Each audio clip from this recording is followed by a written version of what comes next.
నమస్తే అండి, మీ పేరు? P Mohan sir. ఎక్కడ సార్ మీది? అది అన్నమయ్య జిల్లా పీలేరు నియోజకవర్గం కలికిరి మండలం సార్. ఏంటి సార్ మరి గ్రీవెన్స్కి రావడానికి కారణం ఏంటి? అసలు ఏ సమస్య మీద మీరు గ్రీవెన్స్లో వచ్చారు? గ్రీవెన్స్ అంటే గత ప్రభుత్వంలో ప్రజల్లో కలవటం అనేది ఇదిగా ఉండింది అనమాట, గగనంగా ఉండింది.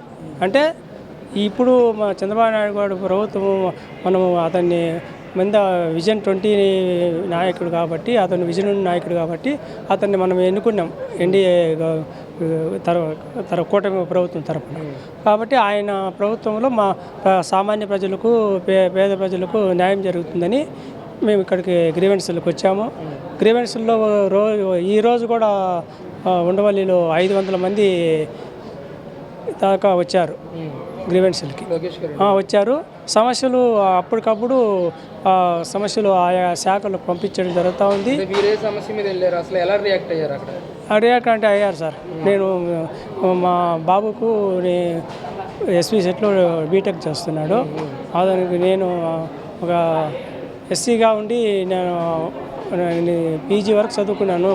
పబ్లిక్ అడ్మినిస్ట్రేషన్ చదివాను, తెలుగు WMA చదివాను, సోషల్ వర్క్ చేస్తాను. పార్టీలో ఉండి నేను ఏ ఉపాధి లేదు నాకు. అందుకు నాకు కొద్దిపాటి భూమి ఉంది.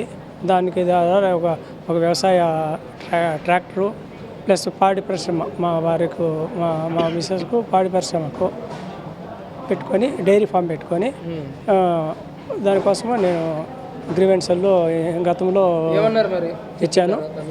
మీకు కార్పొరేషన్కు ప్రభుత్వ మార్గదర్శకాలు ఎస్సీ కార్పొరేషన్ జిల్లాకు నిధులు పంపించినప్పుడు మీకు ఫస్ట్ ప్రిఫరెన్స్ మీకే ఇస్తాము అని చెప్పి మాకు లెటర్ రావడం జరిగింది. కలెక్టర్ నుంచి ఫోన్లు వచ్చాయి. నమ్మకం కలిగింది సార్, కలిగింది. మరి అసలు ఎలా అనిపిస్తుంది రూలింగ్? అసలు పరిపాలన ఏ విధంగా ఉంది? No doubt sir. Chandrababu Naidu గారి పరిపాలనలో కానీ, నెక్స్ట్ తరం యువ నాయకుడు లోకేష్ బాబు గారి తరంలో కూడా ప్రజలకు అందుబాటులో ఉండి కేంద్ర ప్రభుత్వం సహకారంతో మన రాష్ట్రాన్ని అన్ని రంగాల్లోన కష్టాలు ఉన్నాయి కూడా, ఆర్థిక సమస్యలు ఉన్నా కూడా ఇంకా నెక్స్ట్ భవిష్యత్తులో మంచి జరుగుతుందని మేము భావిస్తున్నాం. అంటే మీది వ్యవసాయ ఆధారిత ఫ్యామిలీ అంటూ ఉన్నారు. అసలు వ్యవసాయ పరంగా ఎలాంటి న్యాయం చేస్తున్నారు వీళ్ళు? మా ప్రాంతంలో ఎక్కువ టమాటా పండిస్తాము. టమాటా ప్రాసెసింగు ఒకసారి రైతు ఇప్పుడు ఉండే పరిస్థితుల్లో వ్యవసాయము ఎకరాకు 2 లక్షల రూపాయలు ఖర్చు వస్తున్నది. ఒక్కొక్కసారి రైతు మొత్తం 2 లక్షల రూపాయలు కూడా నష్టం అయిపోయి ఇబ్బందులకు అప్పులపాలు అయిపోయే పరిస్థితి ఉండాలి. కానీ ఇప్పుడు ప్రభుత్వము వ్యవసాయానికి అనుసంధానంగా ఈ ఉపాధి హామీ చేస్తున్నారని చెప్పి పవన్ కళ్యాణ్ గారు పంచాయతీరాజ్ ఆయన చెప్తున్నాడు. మన ప్రధానమంత్రి ముఖ్యమంత్రి చంద్రబాబు నాయుడు గారు కూడా దానికి కేంద్రం నుంచి నిధులు తీసుకొచ్చి వ్యవసాయ రంగానికి అనుబంధం చేస్తారు సార్. ఈజీఎస్ వీళ్ళన్న సూపర్ 6 హామీలన్నీ కూడా నెరవేరుస్తారన్న నమ్మకం కలుగుతుందా? 1 by 1 ఖచ్చితంగా జరుగుతాయి సార్. కాకపోతే డిలే కావచ్చు. అయినా కూడా ప్రభుత్వము ఎన్ని ఆర్థిక సమస్యలు ఉన్నా కూడా లోటుపాట్లను పూడుస్తుంది సార్, చేస్తుంది. నమస్తే, మీ పేరు? నా పేరు జూపూడి వెంకట సుబ్బారావు, సంగం జాయలమూడి గ్రామం. ఏం చేసుకుంటారు మీరు? నేను వ్యవసాయం. ఏంటి మరి ఈరోజు వ్యవసాయ పరంగా ఎలాంటి న్యాయం చేస్తున్నారు చంద్రబాబు నాయుడు గారు? గతంలో ధాన్యం కొనుగోలు విషయంలో డబ్బులు వెంటనే వచ్చాయా? ఈరోజు పరిస్థితి ఏంటి అసలు? గతంలో డబ్బులు లేట్ అయినా సరే ఇప్పుడు చంద్రబాబు నాయుడు గారు వచ్చిన తర్వాత వెంబట రైతుకి ఈ మనీని త్వరగా అక్కడ ఆఫీసర్స్ ఉండి ఇప్పిస్తున్నారు. న్యాయం జరుగుతుంది. మరలా ఇప్పుడు నేను చెప్పబోయేది ఒక మాటయా. ఇప్పుడు పల్లె, తాలూకా, జిల్లా, రాష్ట్ర స్థాయిలో ప్రజలందరూ మేము ఓటుని సైలెంట్ ఓటు పోల్డ్ చేసి చంద్రబాబు గారు మాకు కావాలని మేము తీసేసుకొని ఓటు వేసినాం. కాబట్టి వారు మాకు న్యాయం రాష్ట్రంలో అన్ని డెవలప్డ్ అంటే 14 సంవత్సరాలు పైబడి ఆంధ్ర రాష్ట్రంలో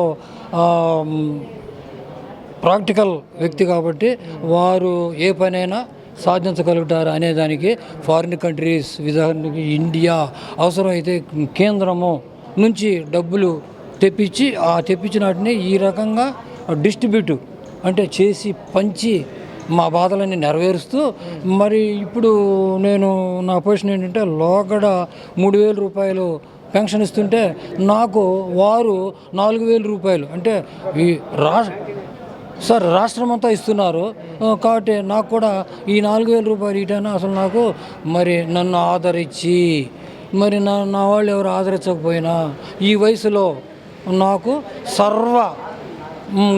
అంటే ఆ డబ్బులు మందులకు కానీ హాస్పిటల్లో ఉపయోగించుకోవడానికి కానీ ఏదైనా నేను తినడానికి కానీ ఉపయోగించుకుంటూ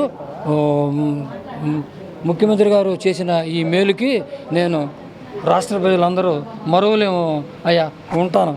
ఏంటి ఎలా ఉంది అసలు పరిపాలన? 6 నెలలు అవుతుంది కదా. అయ్యో better than us must and should vote polled. ఈసారి మేము మా ఓట్లు కూడా అప్పుడు దెబ్బ అంటే ఏంటి అవన్నీ క్లాషెస్ చూసాము, స్ట్రగుల్ మాకెందుకు ఊరుకున్నాము.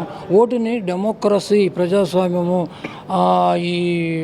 ఈ ప్రజాస్వామ్య ప్రభుత్వంలో ప్రజలే న్యాయ నిర్ణేతలు మైండ్లో పెట్టుకున్నాము, వేసాము. ఎట్టా పల్లె తాలూకా జిల్లా రాష్ట్ర స్థాయిలో 5 కోట్ల మంది ఓటేసాం కాబట్టి ఇన్ని స్థానాలు వచ్చాయి రీసెంట్లీ.